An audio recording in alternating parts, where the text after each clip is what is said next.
Hi, everybody. The purpose of this screencast presentation is to really support you in completing the lesson plan redesign assignment. Um, so what I have here is that you're seeing on the screen is a guided reading lesson plan that is, I think I pulled it off of some district website somewhere. That's neither here nor there. For those of you who haven't yet taken a literacy methods class, guided reading is basically a structure for small group reading instruction in which the teacher is there to guide and support students in implementing a strategy that was previously taught during a whole class interactive read aloud. So typically you're not introducing a new strategy, but you're reinforcing one that has already been taught. In the primary grades, K through 2, and sometimes beyond, sometimes all the way through grade 5, it's called guided reading. There are some school districts and some curricula in which they change the name of that for intermediate grades, so grades 3 through 5, to comprehension focus groups. The lesson plan that you see in front of you is intended for about 4th or 5th grade. You can see the guided reading level, or the text level, is an X, which is very high. So this is an advanced text for elementary school. I worked with a 4th grade teacher who's had her students read this book. I've also seen it read in middle school. It's not something that's typically read below the 4th grade level, although if you have children who are emotionally mature and who are advanced readers, they could probably handle it. So that's a little bit about out of the dust. I would like to draw your attention to a few things about the structure of this lesson plan before I delve into how and why I've annotated it and how I redesigned it. So you're going to notice a few things that may confuse you at first. For example, you'll see here and here, and then here, you'll see these letters, M, S, and V. For those of you who are Ed majors, in your Teach 209 class, which you'll probably take in the spring, although some of you may be enrolled now, you may not take it until next year, but you're going to be learning a lot about reading assessment. And those, in early childhood, I believe that is your 2nd literacy methods course, but I'm not sure. In any case, those letters refer to, M refers to meaning, S refers to structure or syntax, and V refers to visual. So other ways of thinking about this is M, if we think about the language cueing systems, M refers to semantics or making meaning. S, or structure, again refers to syntax. So it's attending to structural aspects and features of texts or specific genres, as well as grammar. And then V refers to visual, so visual elements of text. In reading assessment, that's often focused on graphophonics, so letter sound correspondence, but it can also refer to the pictures in a text or the layout. So what the author or publisher of this lesson plan has done is tried to indicate where those things are attended to in this lesson plan, but that's not something you need to worry about at all. You can just completely ignore that if you would like. Another thing I want to say about this lesson plan is that it is really intended to be somewhat general or generic. So for example,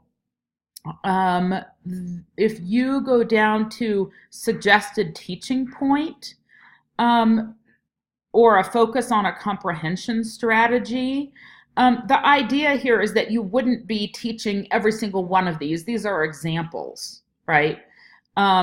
And so you can use this template to teach a variety of different strategies. What else did I want to say about this? The general structure of this plan you'll see is before reading, during reading, and after reading. That's fine. In fact, there are aspects of that I like. And so you're going to see that I integrated that structure into the SIOP 2 template that I used for my redesign. What you're probably going to see and be asked to do when you design instruction in other classes is you'll probably be asked to have a motivation or the beginning of a lesson plan, and then you'll be asked to do some modeling, instructor modeling, which is where the actual teaching of what we call teaching occurs, so that you're not just asking questions and then assessing students' ability to do it. You're actively showing them, right? And then you'll have some guided part where students are doing this in a supported way, and then you'll move on to independent practice. Because this is a guided reading lesson plan, what you typically have in here is the supported practice part of a larger lesson plan structure. So guided reading, again, as I said before, is a small group lesson plan structure that's often going to happen after you've introduced and modeled a strategy to the whole class. And then in guided reading, you're asking students to practice the strategy. I like to see, however, it doesn't appear in this one. What I like to see in guided reading is a little bit of remodeling or reteaching what was taught in a whole group lesson prior to the guided reading small groups. So you'll see in my redesign that I actually integrate some of that modeling and reteaching. And it could be a day, or 2, or 3 days since a whole class interactive read aloud, this is in literacy, in which you have modeled all of that. Some days may have gone by. So again, I like to remodel that so it's fresh in students' minds, even in the guided reading plan.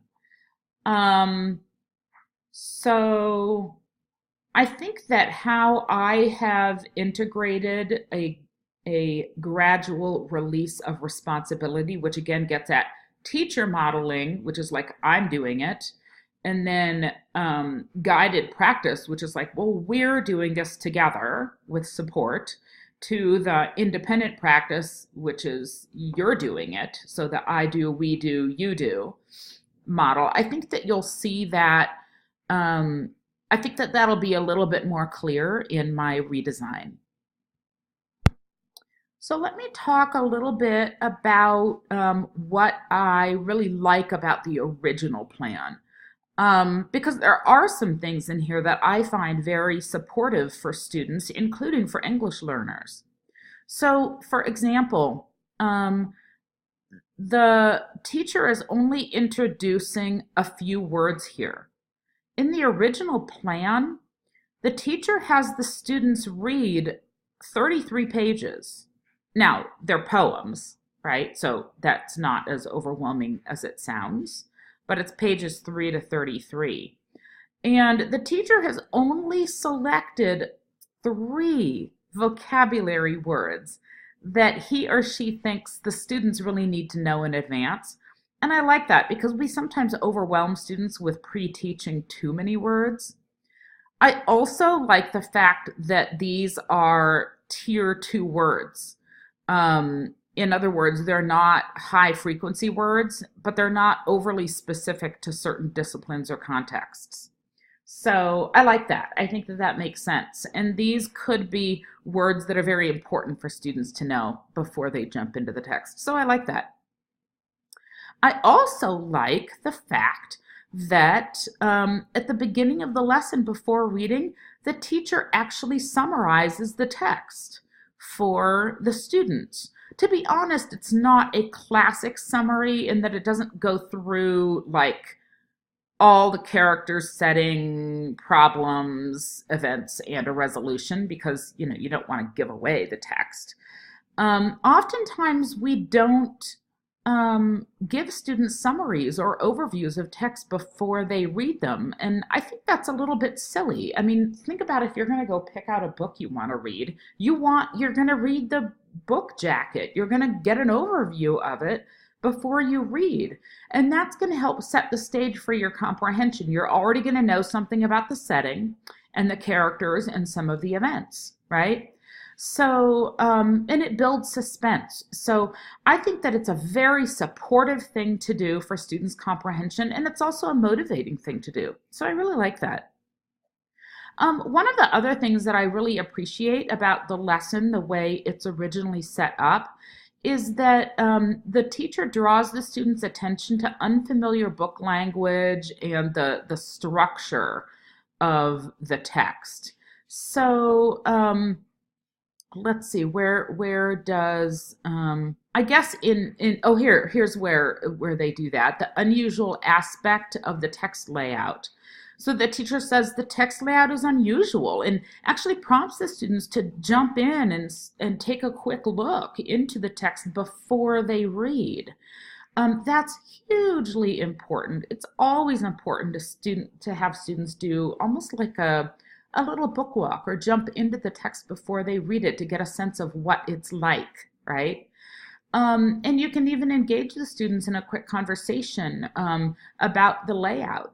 The whole idea here is that just like the novels Inside Out and Back Again, or Brown Girl Dreaming, or Caminar, or what's another one? Oh, why am I spacing on it? Enchanted Air, right? Just like those, it's written in free verse. It's also written in first person. So these are things that are important for students to know, and you could even connect to their knowledge of poetry, right? So those are some things that I really appreciate about the lesson.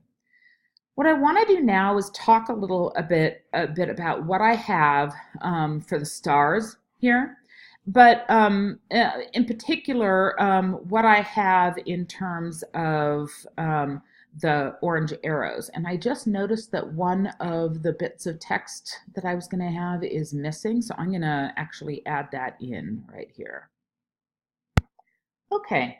So first, as it states up here, any place that you see a blue star, when I show you the redesigned lesson plan, you're going to see that in the lesson plan, right? The redesigned one. And in the redesigned one, the places where I've taken things straight from the original plan, you're going to see in blue text, right? So that's the purpose of the blue ones, the blue stars.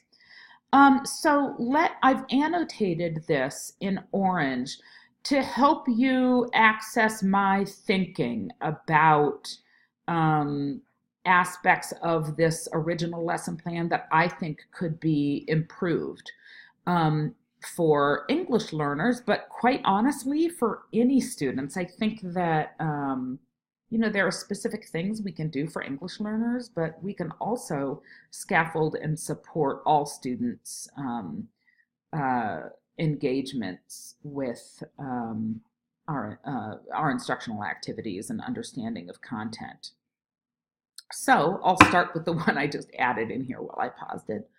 One of the things I like is that there's a prompt here to draw upon students' experiences. I love that, but if you read down the rest of the lesson, it's not actually in there. So I made sure to add that into my redesign. And by the way, when you look at the redesigned lesson, you're going to see that anything that's I've added in that wasn't in this original plan, I put in green font, okay? Here we have this, here, I wanted to point out a typo. Do be sure when you're doing your redesigned lesson plan that you proofread it and that you're using conventional grammar, spelling, etc. Okay. As I mentioned before, I really like the idea of highlighting difficult vocabulary in the text, and these are classic examples of Tier 2 words. One of the things that I will note, however, is that there's no teaching indicated in this lesson plan. All this plan does is identify the words that could be difficult. So one of the things that I do in my redesigned plan is I think about how I might draw students' attention to and pre-teach these words. So what I might do is I might include a picture for each one, right? That's hard for both debts and whittled, though. So other things could be to have students look them up in their bilingual dictionaries, assuming they have little bilingual dictionaries.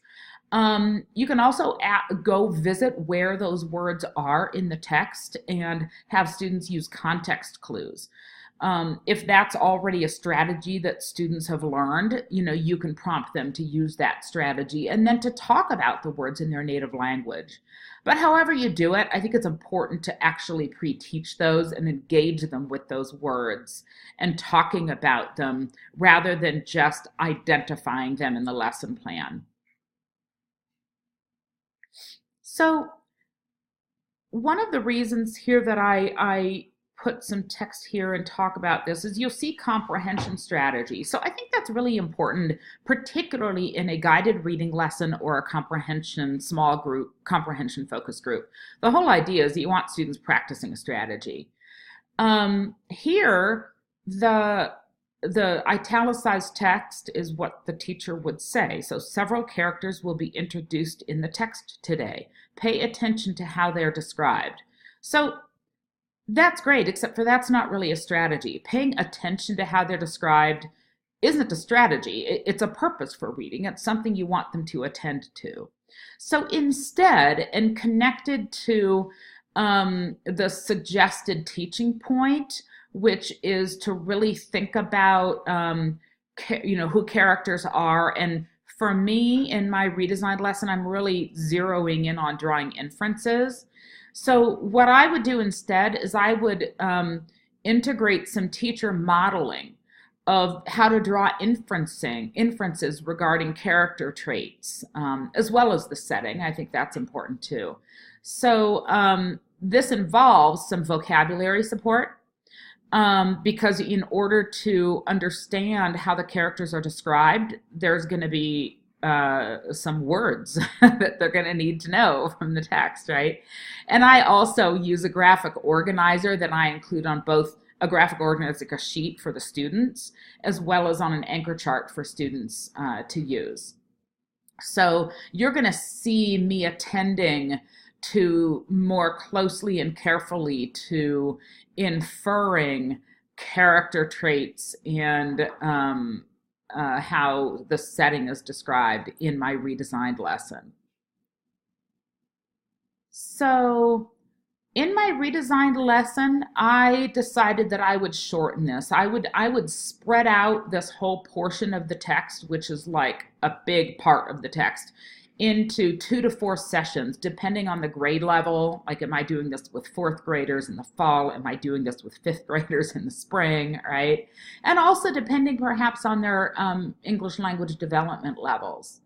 I might spread this out because particularly at the very beginning of the novel, I want to give them a lot of support. Once they're into the novel and they're more familiar with the structure, how it's set up, and the characters and the setting and all of that, then I might have them read longer chunks of text and do so independently. But at the beginning here, my sense is that that's a little much to have them do.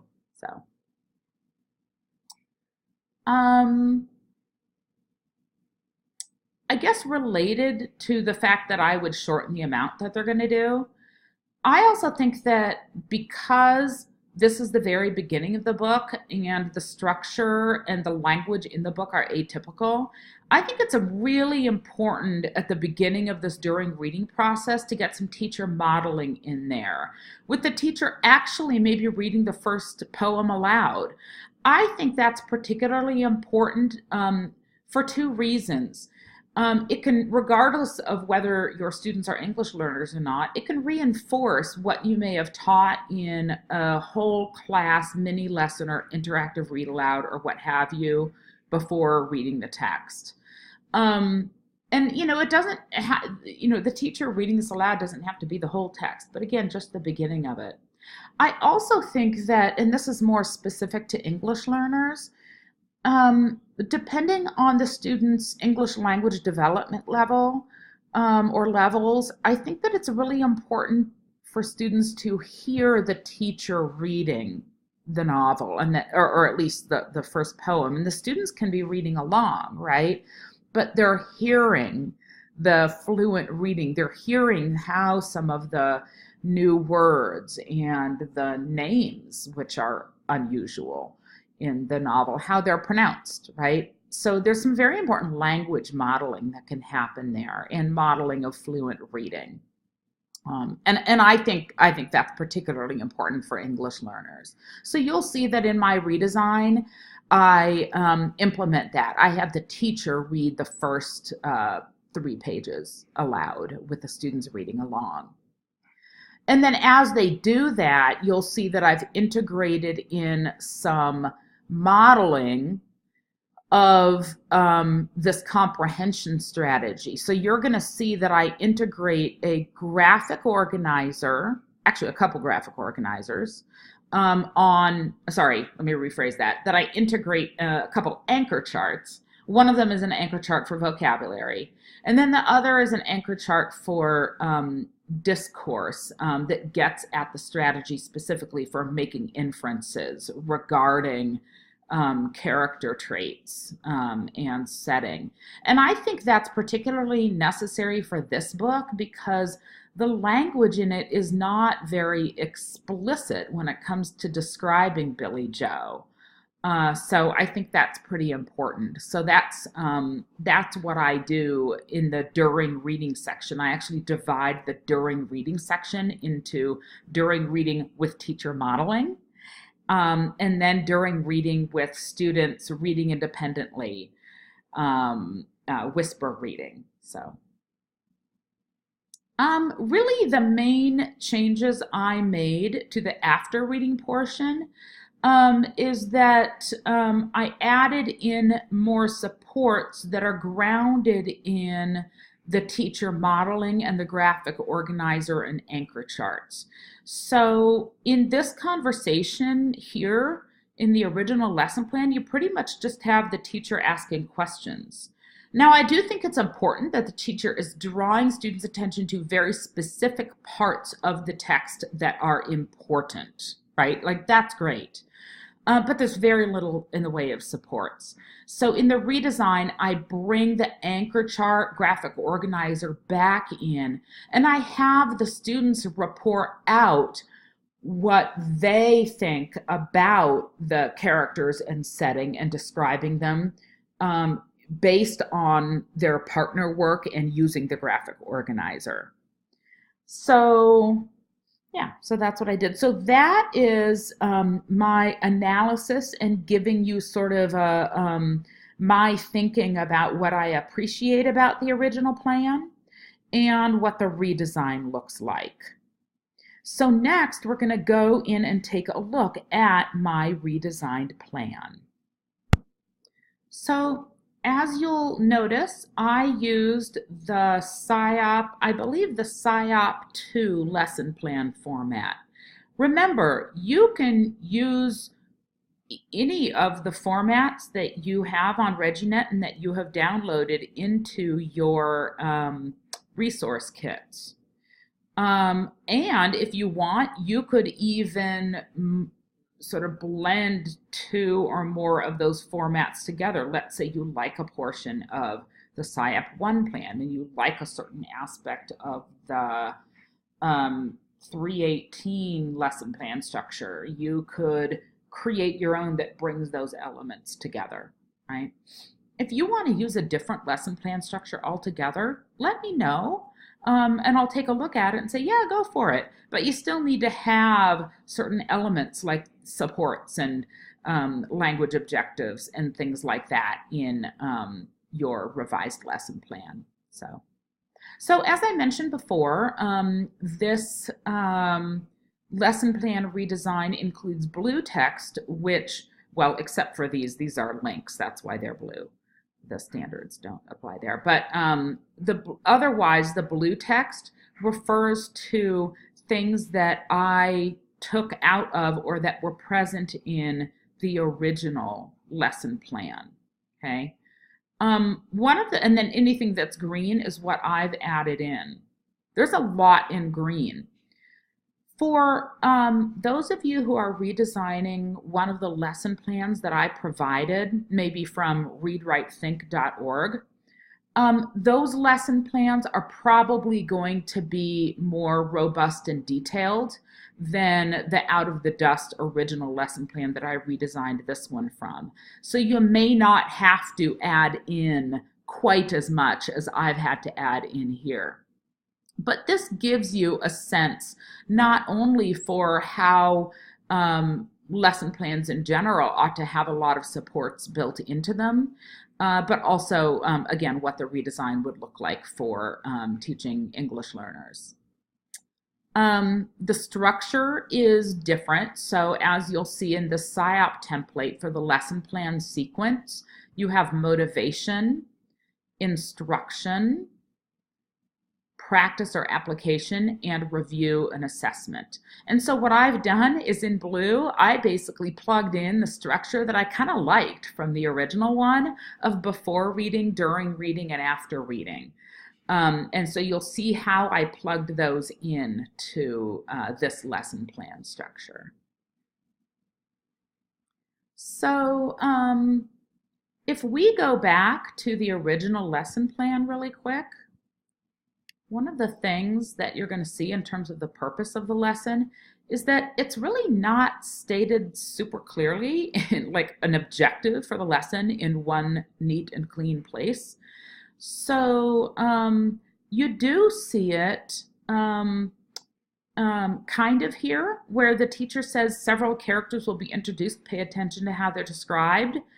So I kind of had to make some inferences about what the purpose of that lesson plan was.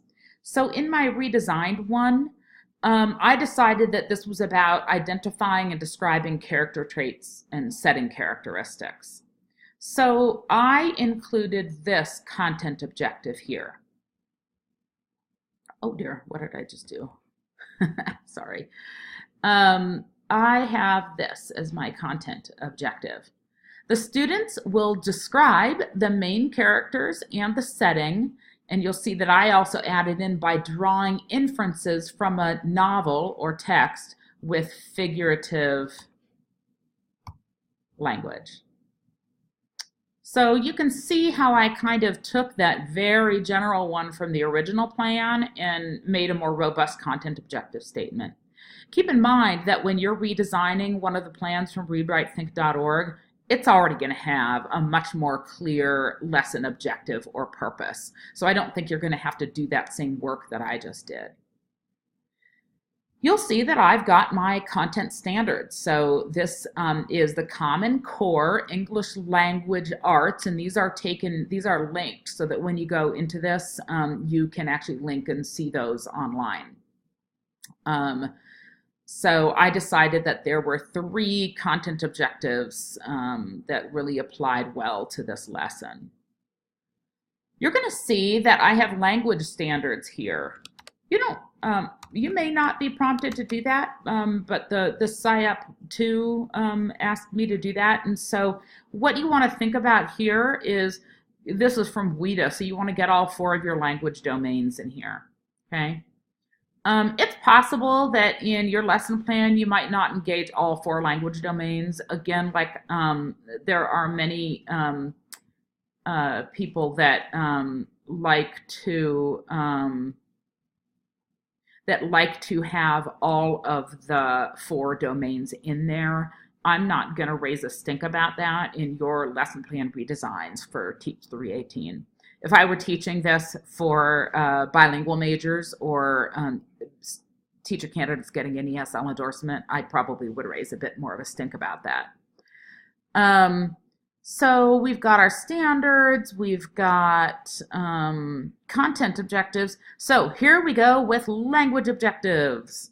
Here are the language objectives that I pulled out of the content objectives. Remember that your language objectives are really need to get at these language domains as appropriate, and they need to get at or be able to state what students need to be able to do with language in order to successfully participate in the lesson to meet your content objective.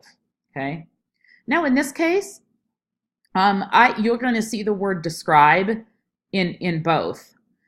If you're teaching a science lesson or you're redesigning a math lesson, you may not have that overlap already between your content objectives and your language objectives like I have here. I think one of the reasons that there's this overlap here is that this is a language arts lesson, right?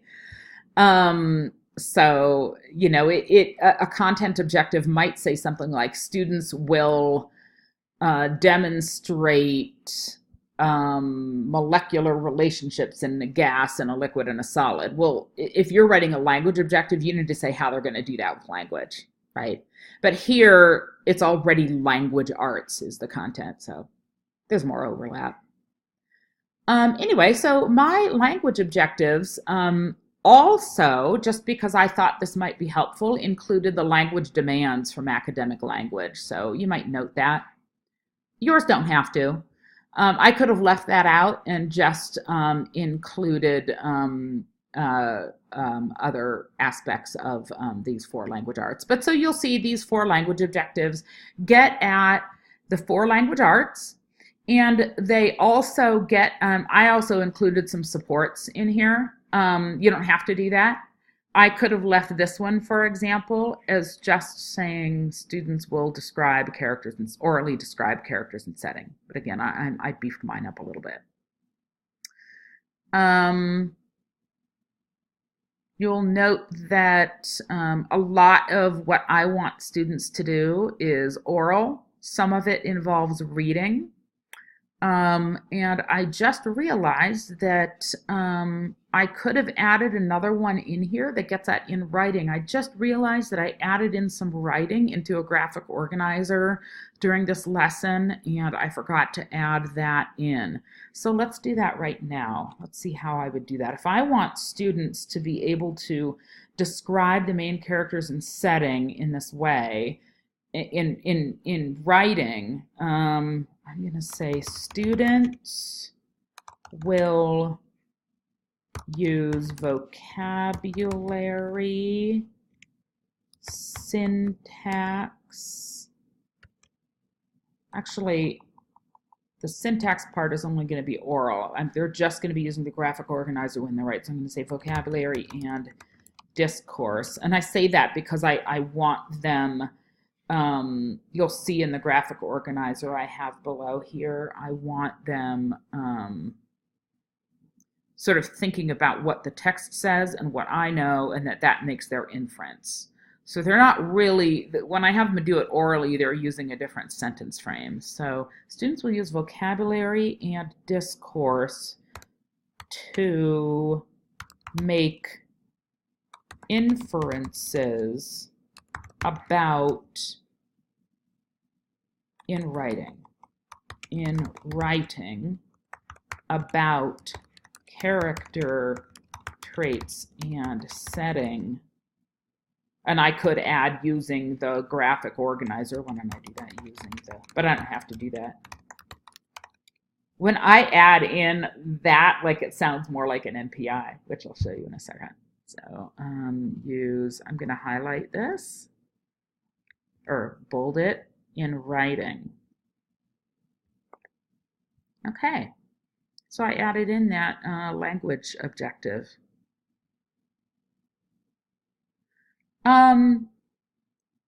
Here I've got an example model performance indicator, or MPI. Remember, you don't have to put that in your plan, but I find that it can be really helpful and sort of like as a check on me to see if I've got everything I need in there in the way of language supports to related to the content.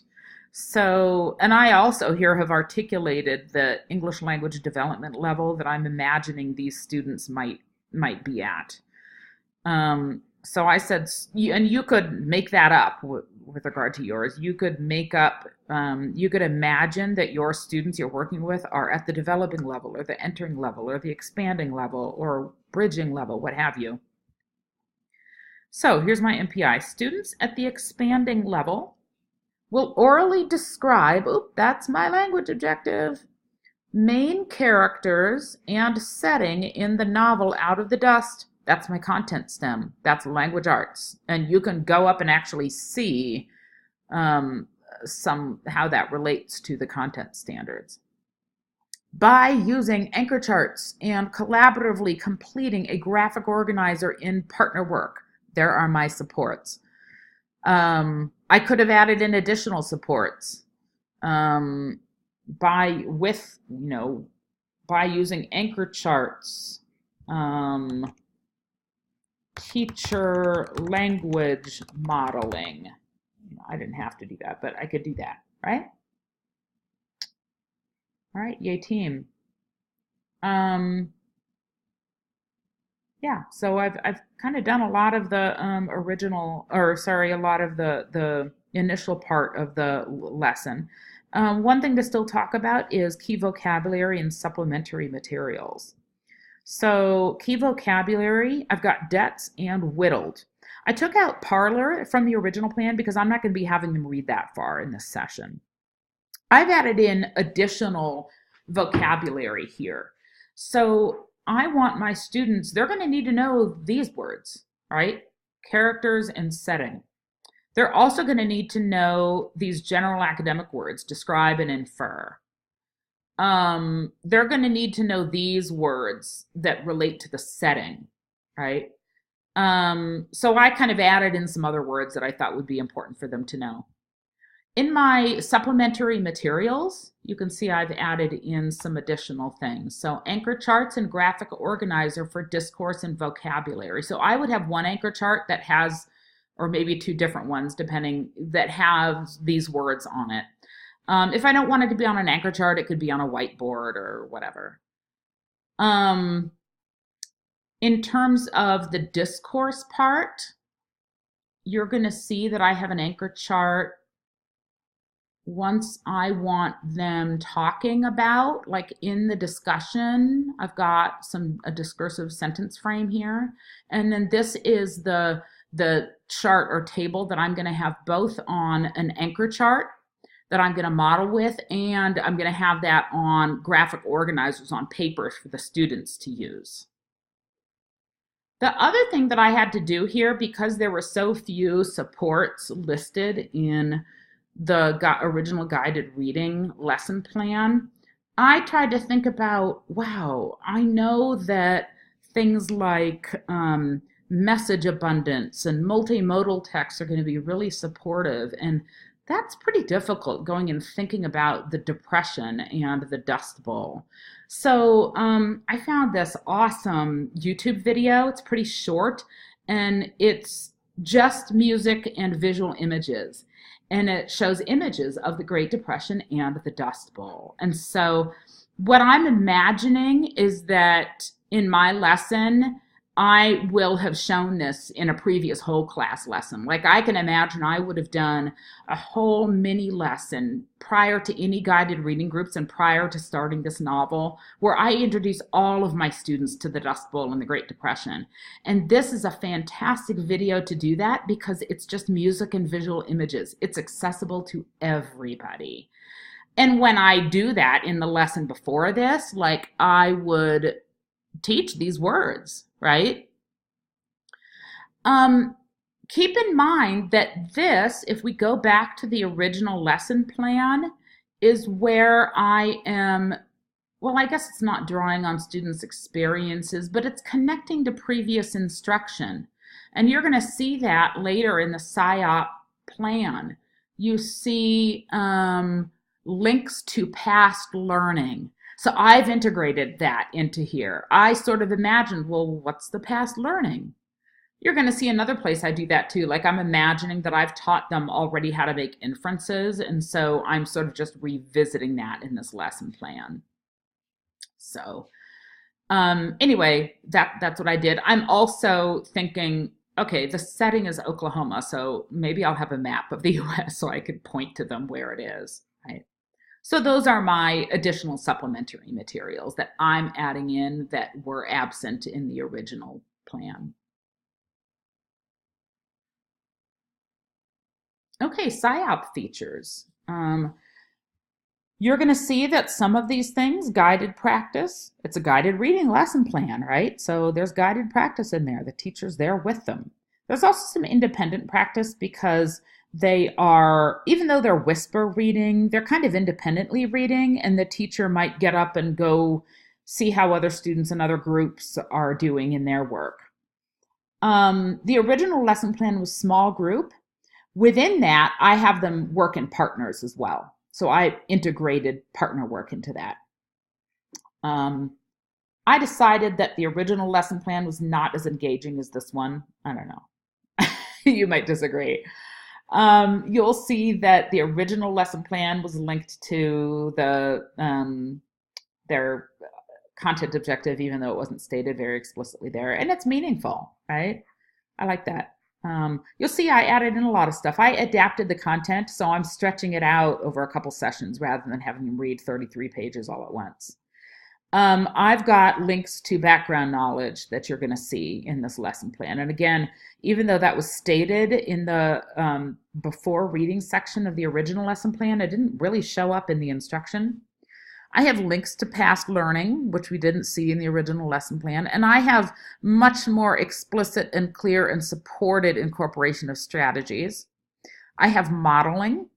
I can infer that based on the original lesson plan, given that that's a guided reading lesson plan, I can imagine that the teacher did do some modeling in a whole class mini lesson before moving into guided reading groups.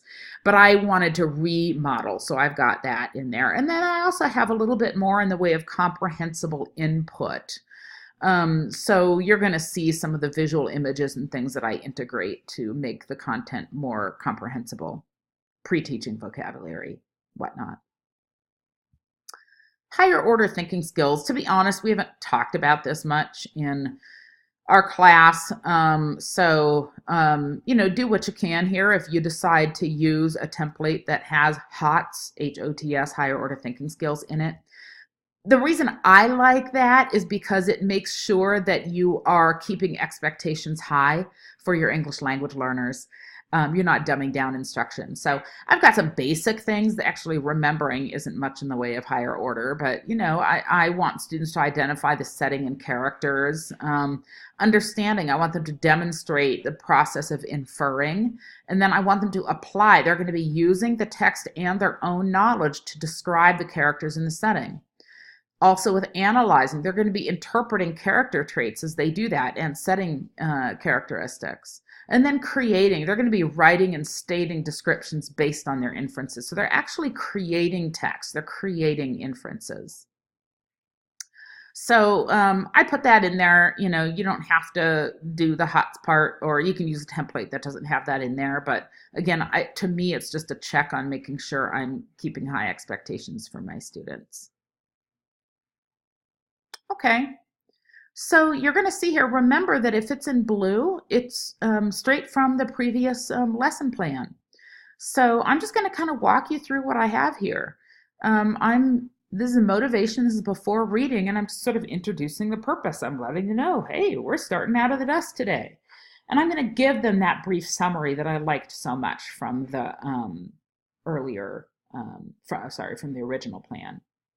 But here's where I integrate some supports, and here's where I am connecting with previous instruction, right? And I've got in here revisiting an anchor chart from previous lesson with key vocabulary. So remember, again, I'm sort of making that up. I'm imagining that that was what the previous instruction was so that I can refer to it here. So I imagined, well, gosh, in that mini lesson, we watched a video and I introduced these words. So I'm pulling in an anchor chart from, let's say, the day before, and I'm revisiting that. And then I'm going to add in additional words that they'll encounter, and I'm going to pre-teach them. So these are debts and whittled. I have these words in green, not blue, because I'm actually pre-teaching them. I'm actually not doing Parlor, so I'll take that one out. And I'm going to do this by showing them images of those things. I'm going to have like maybe whittling a stick or a picture of a stick that then becomes smaller. It's whittled down. So I could show pictures of that. Debts, I'm going to maybe have an image of somebody who owes money and paying money to that. And I'll ask students to explain in their native language what those words are, or to even just talk about those words. Remember, my students are at the expanding level. And so that means that, they may already be able to explain those sorts of things once they have some idea of the concept. I'm also going to connect to students' own experiences. So one of the things I know about my students, and parenthetical comment here, you're doing your lesson plan redesign. You get to make up what students you're working with and what they already know. So I'm imagining that a lot of my students, given the fact that we live in central Illinois and the fact that I have a lot of students who lived on ranchos in Mexico, or have come from other countries where they lived in rural areas. I also may have some students who lived in very arid or dry climates, right, in South Sudan. And so I'm going to be connecting to students' experiences here. And so I'm going to ask them, well, have you or your family ever been to or lived on a farm, or have you ever lived in very dry climates? And I'll ask them to talk about what that was like. What did you like about farm life? What did you like about living in arid climates? What was difficult? And that's really going to be setting the stage for some of the difficulties that Billy Joe encounters and some aspects about the setting of Out of the Dust. Then I'm going to remind them of the video we watched yesterday, right? The YouTube video I showed you. And I'll ask them what might have been particularly difficult for Billy Joe and her family living in the Dust Bowl. So here's what I'm looking for here. I'm looking for students to make some inferences. I haven't even yet shown them the anchor chart. I haven't shown them the anchor chart we did from the day before that has like about inferences. But I'm expecting that they're going to be making inferences here. So I'm looking for students to say things like, oh, I think they're not going to have much money because it was the Great Depression, or I think they won't have much money because they don't have water to grow their crops, and or I think it's going to be really hard to keep things clean, right? And then I'm going to point out the students' inferences.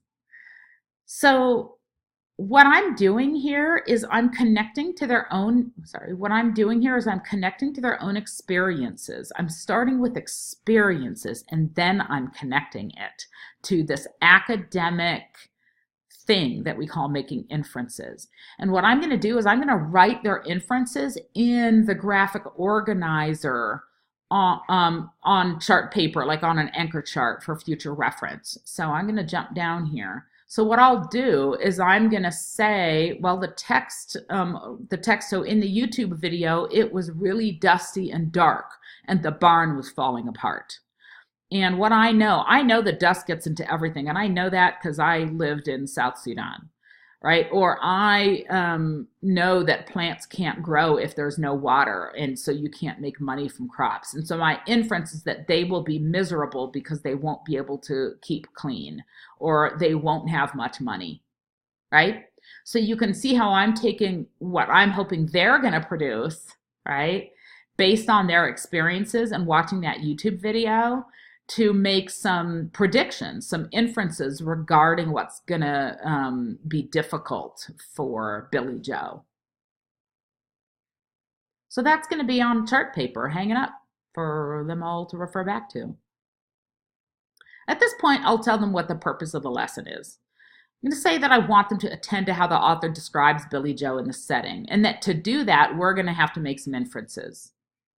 So that's going to move me into my instruction, where I'm going to be modeling. And this may just be remodeling what we did in the lesson the day before with YouTube video and making inferences and all that. So I'm going to ask students to scan the first few pages. This was in the original plan, right? I love that. And And after that, this is different. This is where the teacher modeling comes in. I'm going to read the first 3 pages aloud. Okay. That's going to offer some language modeling as students follow along. So I'm going to do that. Then I'm going to ask them to think about what Billy Joe is like and why they think that, based on what we just read. As they make these assertions, I'm going to ask them why they say that and how they know. If they don't provide any evidence from the text, I'm going to prompt them to do that. That's big in the Common Core, by the way, finding textual evidence. And then I'm going to go back to that anchor chart, right?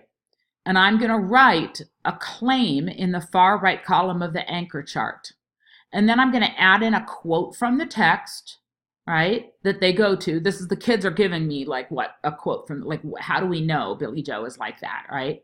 And then we're going to also refer to, well, what do you know, like, how you've got to combine what's in the text with something you already know in order to make an inference, right? So for example, if there's something in the text about Billy Joe, but it's kind of figurative, you can say, well, oh, I know that XYZ, right? And then you can come up with your inference. So what I've done here is I've modeled the discursive support I want them using, and I've modeled what I want them doing when they read in order to attend to how the author describes Billy Joe in the setting, right? So let's see. Here, in the practice application portion, I said, well, this is also during reading. The first part was during reading, but it was teacher modeling. This part is going to be during reading, but independent and partner work. So here's what I'm having them do. This is from the original lesson plan. I'm going to prompt them to whisper read the next 3 poems, or I'm not going to have them go all the way to page 33. And as they're doing that, I have a few options of what I want to do as a teacher. And I love this aspect of the original lesson plan. It's very flexible. So if I think that reading fluency is a concern, I might stay there in the group and listen to students read. And if they don't already apply strategies to, overcome those issues with fluency, I might prompt them to do so. What could you do if you don't know a word, right? Another thing I could do is while they're silently reading or whisper reading, I might go start a different group, or I could go conference with students who are doing something different, independently reading or what have you.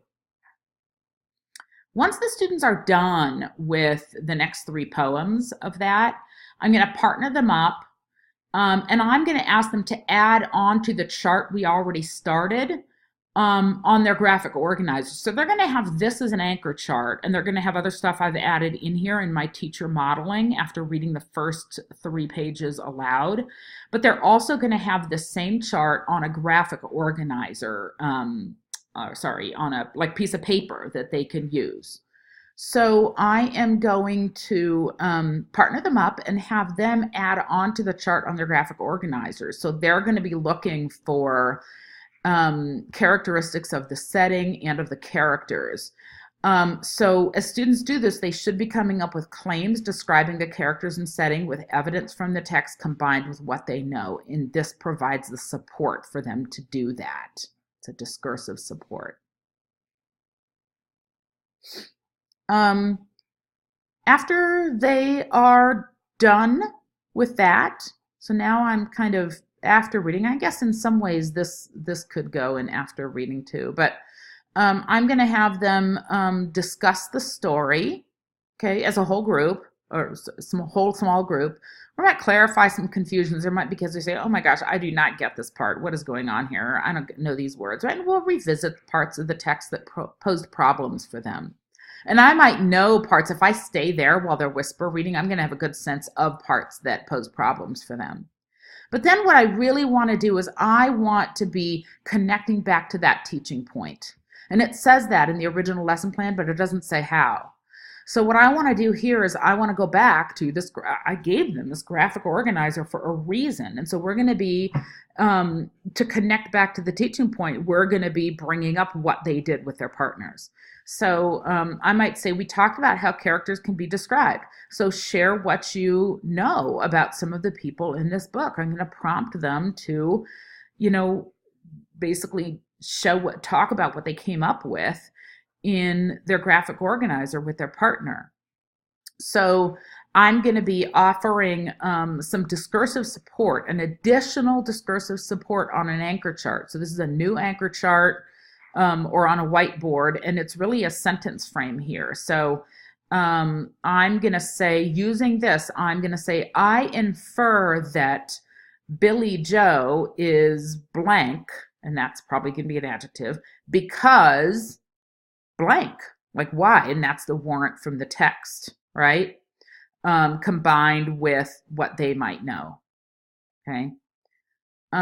So you could say, I infer that Billy Joe is tough because the text says she's kind of like a boy, and I think boys in that age were expected to be tough. Now, we could critique that till the cows come home about gender stereotypes, but that might be an example of something students might say.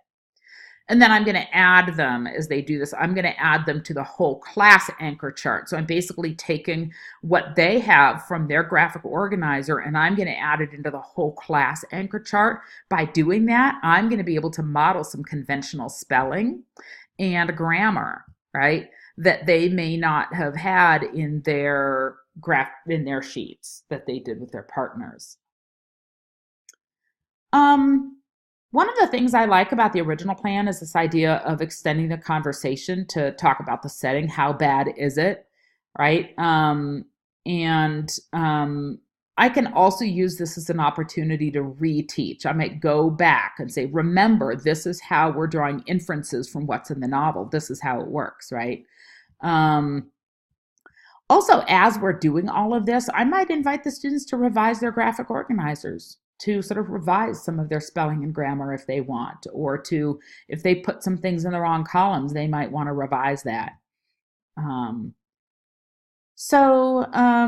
As all of this is happening, I'm also going to be kind of informally doing some formative assessment. So I'm going to be noting the students' contributions in their partner work and small group work, and I might even be using a checklist to gauge their descriptions and inferences. It can be hard to do that in the midst of the lesson. I might have to make note of that, and then in a 5-minute transition period or in my break period, I might then go in and complete that checklist where I can document how I think students are able to meet the content and language objectives. And that's going to let me know what I need to reteach and what I might need to. That might let me know if when they extend on to some independent work, if I think, yeah, go ahead and go read it, or maybe I want to bring a couple of those back into a second guided reading group, right? So that formative assessment will help me design my future instruction. So I hope that you're seeing how this redesigned lesson plan is more supportive than the original one was. You're going to see these lesson plans, the original one and this revised one, in ReggieNet. I'm actually going to, because I noticed that this part could have gone in the after reading, I'm actually going to move it right now. Oh gosh, let's see. I'll have to fix that numbering. In any case, you can access these the original lesson plan and this one in ReggieNet if you want to take a closer look at what I've done here. And again, the original lesson plan in there has, in ReggieNet, has the annotated original lesson plan for you. So I hope this was helpful. Wow, hour long, but let me know if you have additional questions about what I've done and why.